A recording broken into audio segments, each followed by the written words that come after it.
Ahmed, NTR news నుంచి. ఇవాళ తెలంగాణలో హైదరాబాద్ బీఆర్ఎస్ ఎమ్మెల్సీ జాగృతి అధ్యక్షురాలు కల్వకుంట్ల కవితను పోలీసులు అరెస్టు చేశారు. బస్సు ఛార్జీలు పెంపునకు వ్యతిరేకంగా హైదరాబాద్ ఆర్టీసీ క్రాస్ రోడ్స్ లోని బస్ భవన్ వద్ద ఆమె ధర్నా చేపట్టారు. అనంతరం తన బృందంతో కలిసి బస్సు భవన్ ముట్టడికి యత్నించారు. దీంతో ఆమెను అరెస్ట్ చేసి పోలీస్ స్టేషన్కు తరలించారు. మీరు ఇప్పుడు వీడియోలో చూడొచ్చు. పెంచిన బస్ పాస్ ఛార్జీలు తగ్గించాలని డిమాండ్ చేస్తూ బీఆర్ఎస్వి రాష్ట్ర అధ్యక్షులు గెల్లు శ్రీనివాస్ యాదవ్ ఆధ్వర్యంలో బస్ భవన్ ఎదుట మురుపు ధర్నా చేశారు. ఈ సంఘం అధ్యక్షుడు గెల్లు శ్రీనివాస్ యాదవ్తో సహా పలువురిని పోలీసులు అరెస్టు చేశారు.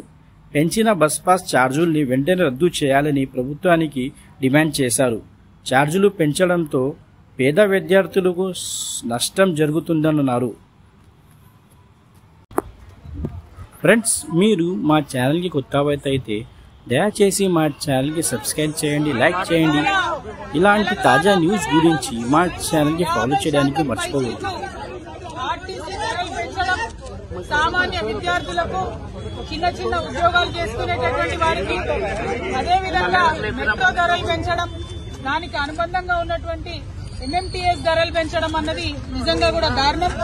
ఎందుకంటే ఆదాయ మార్గాలను పెంచుతామని చెప్పి, ఉద్యోగాలు ఇస్తామని చెప్పి, అనేక కళ్ళబొల్లి మాటలు చెప్పి అధికారంలోకి వచ్చి 18 నెలలైనా కూడా ఆ కార్యక్రమాలు ఏం చేయకుండా కేవలం ఇప్పుడు మళ్లీ సామాన్య ప్రజల మీద భారం వేస్తూ ధరలు పెంచడాన్ని మేము చాలా తీవ్రంగా ఖండిస్తా ఉన్నాం. ఇవాళ అందుకోసమే బస్ భవన్ దగ్గర ధర్నా ప్రతిసారి మమ్మల్ని అరెస్ట్ చేయడం కాదు, ఈ ప్రభుత్వానికి, ముఖ్యమంత్రి గారికి మేము డిమాండ్ చేస్తా ఉన్నాం. మీరు ప్రజల ఆదాయ మార్గాల్ని పెంచండి, ఆర్టీసీని కాపాడేటటువంటి ప్రయత్నం చేయండి. ఇంతకుముందు కేసీఆర్ గారు ఆర్టీసీకి ఎట్లయితే ప్రభుత్వం నుంచి నిధులు ఇచ్చి కాపాడినో అట్లా చేయండి తప్పితే మీరు సామాన్య ప్రజల మీద భారం వేసి ఆర్టీసీకి ఆదాయాన్ని పెంచేటటువంటి కార్యక్రమాలు చేయడం శుద్ధ దండగా. దీనివల్ల ఆర్టీసీకి లాభం లేదు, ప్రజల మీద భారం పడుతుంది, ఇబ్బంది పడతారు. గ్రామీణ ప్రాంతాల్లో ఉన్న ప్రజలకు మరీ ఎక్కువ ఇబ్బంది అవుతుంది. ఇప్పటికే మహిళలకు ఇబ్బంది అవుతుంది, బస్సులు ఎక్కే పరిస్థితి లేదు. మగవాళ్లు టికెట్ కొనుక్కున్నా కూడా నిలబడే పరిస్థితి లేదు, కూర్చునే పరిస్థితి లేదు, నిలబడే ప్రయాణం చేయాల్సినటువంటి పరిస్థితి ఉంది. అటువంటి సందర్భాల్లో మీరు రేట్లు పెంచి ఎవరికి లాభం? కొన్ని రేట్లు పెంచితే కనీసం బస్సులు పెంచుతున్నారా? ఒక సీట్ అన్నా ఉన్నదా కూర్చోవడానికని టికెట్లు కొనే ప్రయాణికులు ప్రభుత్వాన్ని ప్రశ్నిస్తున్నారు.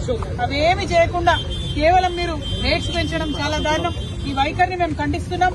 మీ రేట్లు తగ్గేంత వరకు కూడా మేము ఉద్యమిస్తామని సందర్భంగా తెలియజేస్తా ఉన్నాం.